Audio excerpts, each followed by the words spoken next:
suci menurut Yohanes. Dimuliakanlah Tuhan. Dalam perjamuan malam terakhir, Yesus menengadah ke langit dan berdoa bagi para pengikutnya.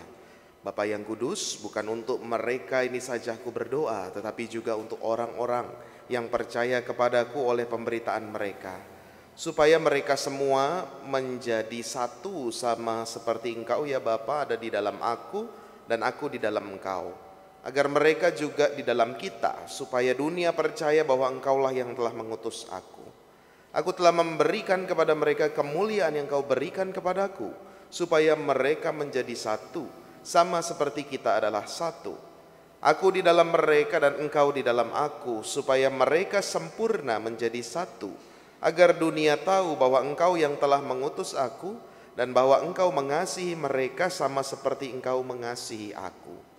Ya Bapa, aku mau supaya dimanapun aku berada, mereka juga berada bersama-sama dengan aku, yakni mereka yang telah Engkau berikan kepadaku, agar mereka memandang kemuliaanku yang telah Engkau berikan kepadaku, sebab Engkau telah mengasihi aku sebelum dunia dijadikan.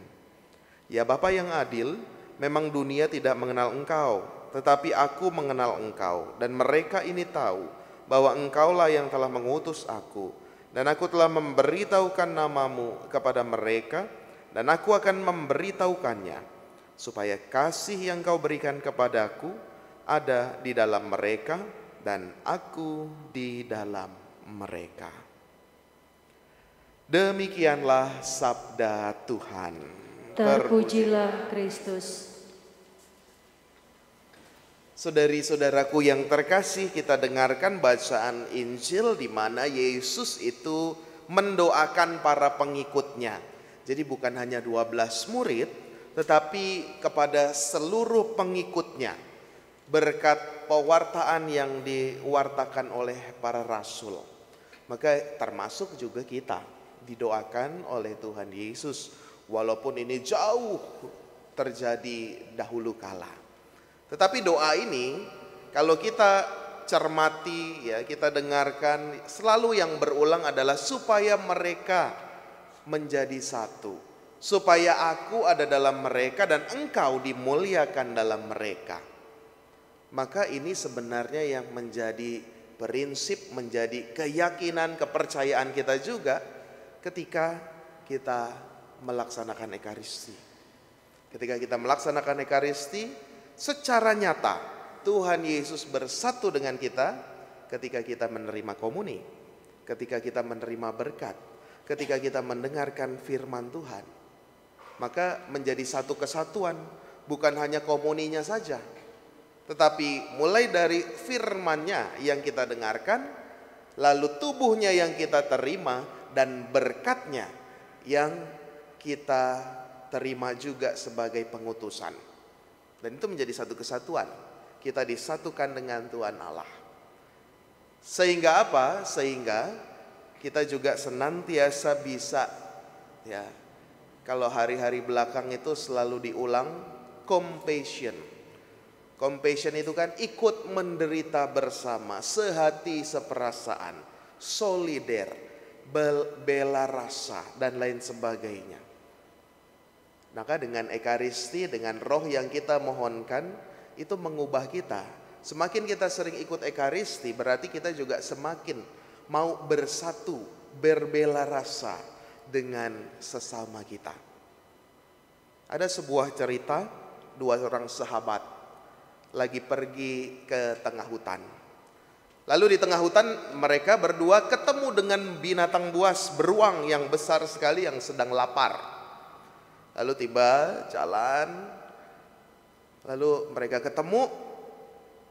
Sahabat yang satu itu karena ketakutan, dia mengamankan diri, dia lari ke pohon dan naik ke atas. Wah, selamat. Lalu sahabat yang lain, yang satu lagi, karena sahabatnya sudah lari ke atas pohon, gak ada pohon lagi yang tinggi, maka dia menjatuhkan diri. Menjatuhkan diri pura-pura jadi orang mati. Lalu singkat cerita, binatang buas beruang yang besar itu mengendus-endus, ya, datang kepada yang tergeletak tadi.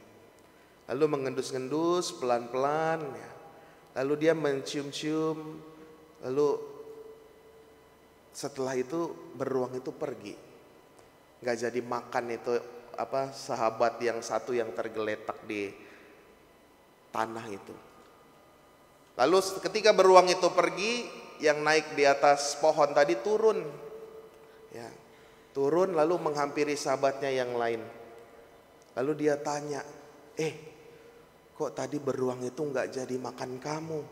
Dia cuma cium-cium di kepala kamu, di telinga kamu, itu kenapa beruang itu nggak jadi makan sama kamu, nggak jadi makan kamu?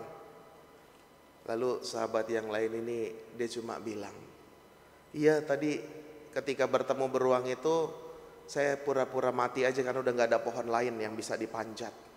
Lalu dia membisikkan sesuatu kepada saya, pesan yang begitu baik. Apa pesannya? Kenapa tipsnya supaya kamu nggak diterkam sama beruang itu? Beruang itu cuma membisik, ya, bisiknya apa? Sahabat yang baik tidak meninggalkan temannya sendirian. Nah, sehingga dia tidak jadi dimakan. Sahabat yang baik tidak lari ke atas pohon meninggalkan dalam kesulitan. Maka dari situ kita bisa belajar juga bahwa dengan Ekaristi, kebersamaan doa Yesus, kesatuan Roh Kudus itu menyatukan kita, membuat kita juga semakin berbela rasa, tidak meninggalkan sesama kita dalam kesulitan, dalam segala tantangan, dalam segala pencobaan. Kita nggak lari sendirian menyelamatkan diri, tetapi kita juga mau bersama-sama, tidak lari. Kita mau compassion, bersatu juga. Sehingga apa?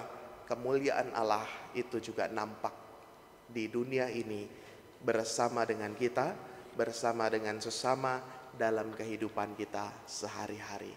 Semoga Roh Allah, Roh Kudus yang senantiasa kita mohonkan, terlebih juga dalam semangat Ekaristi, kita bersatu untuk senantiasa mewujudkan kasih Allah. Mari kita berdiri, kita tanggapi sabda Tuhan dengan memperbarui iman kepercayaan kita. Aku